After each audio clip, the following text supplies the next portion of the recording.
রংপুর চিড়িয়াখানায় বিশেষ পরিচর্যায় বড় করা হচ্ছে রোমিও জুলিয়েট জুটির দুটি শাবককে। বাঘ শাবক দুটি নিয়ে রয়েছে স্থানীয়দের আগ্রহ, তাই আগের দুটির মতো অবহেলায় যেন এদের মৃত্যু না হয়, সেজন্য লালন পালনে সতর্ক হওয়ার পরামর্শ দর্শনার্থীদের।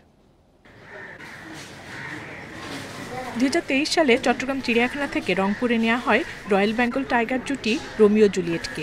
গেল 28 আগস্ট তারা জন্ম দেয় দুটি শাবক। কর্তৃপক্ষ বলছে, জন্মের পর থেকে বিশেষ খাঁচায় রেখে পরিচর্যা করা হচ্ছে শাবক দুটিকে। 90 দিন বয়স হলেই আনা হবে দর্শনার্থীদের সামনে।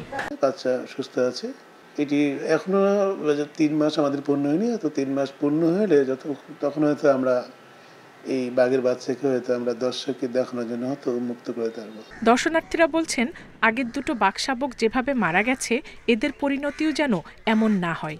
গতবার যখন বাচ্চা হয়েছিল তখন মারা গিয়েছিল, এবারও যেন সেটা রিপিটেশন না হয়, এজন্য আমরা চাইবো যে এটার নিবিড় পরিচর্যা করা হোক। এখানকার যারা কিউরেটর হিসাবে আসে কিংবা দায়িত্ব নিয়ে আসে, তারা সে দায়িত্বগুলো পালনও করে না।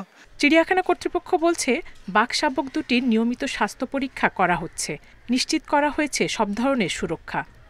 যারা দর্শনার্থী যারা আসবে, ভিজিটর, তাদেরকে যেন তারা এখানে নিরাপত্তা পায় সেই বিষয়টি আমরা জোর দিচ্ছি। পাশাপাশি এই চিড়িয়াখানার অ্যানিমেল তথা এটির পরিবেশ পরিচ্ছন্নতা এবং সৌন্দর্য বৃদ্ধির জন্য কাজ করতেছি।